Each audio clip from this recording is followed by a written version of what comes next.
I'm Dr. Celia Lam from the University of Nottingham, Ningbo, China, and I'm here with... Hi, I'm Dr. Joyleen Christensen, and I'm from the University of Newcastle, Australia.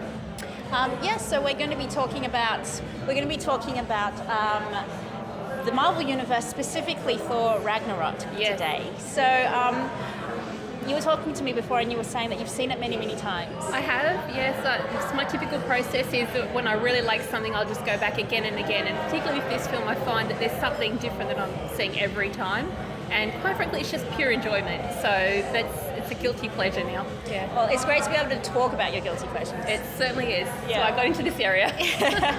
So when I saw it, I was really taken by, first of all, the humour in it. And I thought, this is such an Aussie Kiwi sort of film, and I wasn't sure whether other people would react to it. Clearly they have, because it's done so well overseas. I actually saw it in a different country with a crowd that has no knowledge of Aussie or Kiwi humour, but it just really resonated. Did you find the same thing when you saw it? Absolutely, yeah. I think the first time that I actually heard a Kiwi accent, the shock was just absolutely, just floored me. Because you're not used to that, especially in a studio film, you're not used to that level of humour either. So I found a lot of the humour was very simple, but it really just, it kind of resonated certainly with the audience that I was watching with. And I know one of the first comments that I heard from one of the audience members as soon as the Korg character spoke was they were waiting for him to say bro, and sure enough, by the end of the film we heard a bro. So we just knew what to expect and just really went for the ride. Yeah. Awesome. Yeah. I think the accent really carried something special with it, didn't it? Like you said, we don't normally hear Kiwi accents on big or Hollywood films like that. So it just really added something special, I think, to it. It did, yeah. And I think also it made the humour flow much smoother, because especially with somebody like Chris Hemsworth, I think we've all become so used to seeing Chris Hemsworth behind the scenes being genuinely really funny. I mean, his viral shorts, I think, are the funniest things that we had seen up until this point with the Thor character. That it was really disappointing to go into the Thor film and see that humour had been so dilated. And it was really nice to finally see the Thor that we kind of knew would be there, finally reach his potential and be funny. Yeah, as opposed to just being a straight guy all the time. Really, yeah. And I know Chris Hemsworth himself actually said how bored he was becoming with the character, and I think it kind of showed that not only was he getting bored with the character in the previous films, but how much he absolutely relished the chance to just try to strip back the character. And so many things that we're used to associating with Thor are gone in this film, and he loses everything. And I think that's a great place to start, because now everybody's talking about this film as if it were the first film in the Thor series, like just totally reboot and forget everything you've known. That's true, actually, because no spoilers, but we've destroyed Asgard, and they're on a ship as refugees travelling across space. Exactly.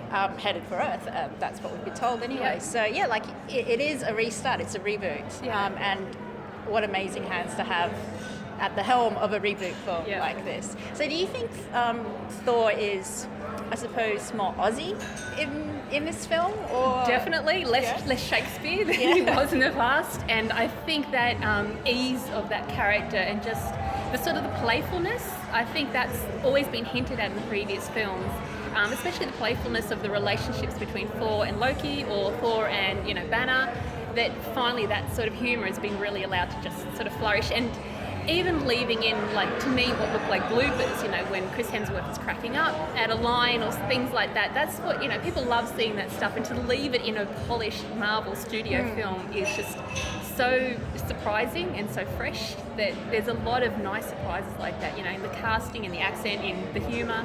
There are so many things in there that you sort of have to check. Are you still actually watching a proper Marvel film and not one of those, sort of side character little shorts or anything? Yeah, I mean, there's this looseness to that, to the latest Thor film, which you didn't really feel in the first two. I think the first one necessarily had to set up the dynamic between the father and the sons, and because you're dealing with gods and Norse myths and things like that, I suppose you do gravitate towards the Shakespearean, and with Kenneth Branagh, it made sense at the time. But I think, now to revitalise the franchise and the series, it's good to inject this loose humour to it. I think they've finally embraced how silly it is. Yes. I mean, at the end of the day, you're looking at a guy with a magical hammer and, somebody who gets mad and, turns into this great big green monster. And I think that sort of the childish nature of the characters is something that people really sort of, gravitate towards, that they just love seeing them being a little bit funny, but there's still got the drama, and it's still actually surprisingly sweet in a lot of ways. That, you know, the relationships in particular.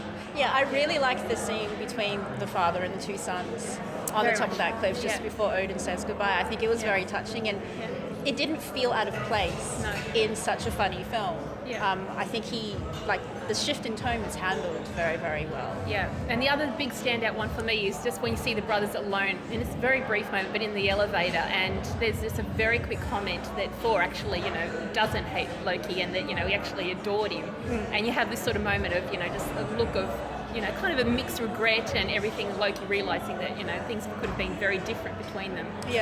Which is lovely. And to me, I think that's also one of the hallmarks of the director, that he's always known for either having, you know, humour in a dark film or kind of a drama with funny bits. And I think this is really a funny film with some really nice dramatic moments to anchor that, so that you don't lose the audience.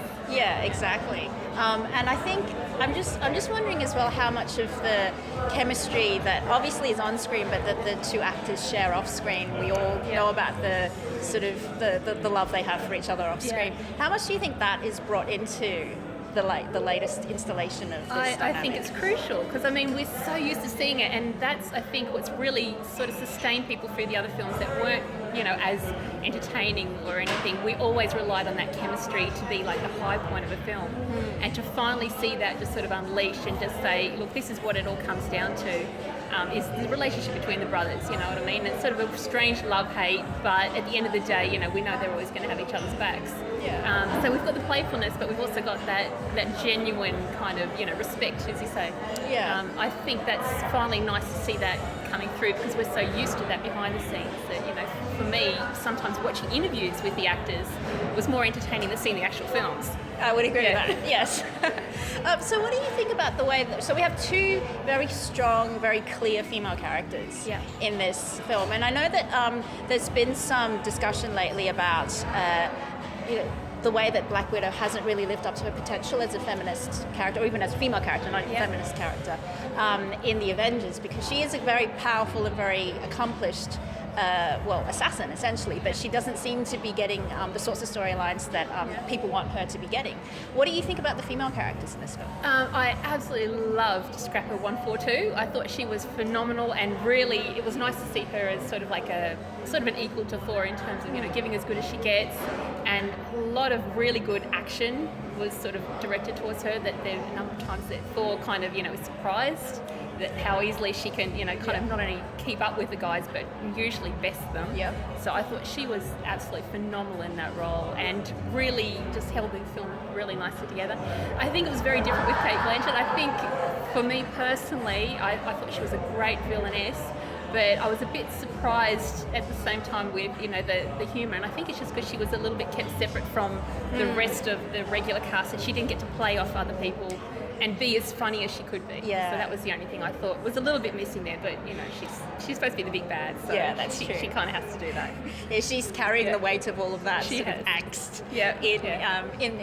in her storyline. But you're right, it's a shame she didn't get to play off the other actors as much, because she clearly has a very, you know, she's got a very interesting dynamic with all of them, but we don't really get to explore it before we're starting to throw things at each other and tear each other down. Yes, I think it's what do you think about the next installation? What are you looking to see in the next installation? Oh my goodness, in Infinity War?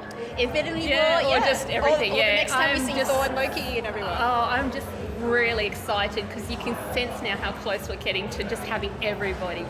Even with certain cameos in the Thor film, that you can kind of see now more and more that the characters are starting to come together. And I said I've seen like Thor 8 times. I've probably seen the trailer for Infinity War like a dozen times already, you know, like in the first couple of minutes. As soon as it was released, just playing it endlessly. So I'm really excited to see, particularly Captain America, Bucky. Loved Civil War. Civil War up until this point was my favourite film in the whole Marvel Cinematic Universe.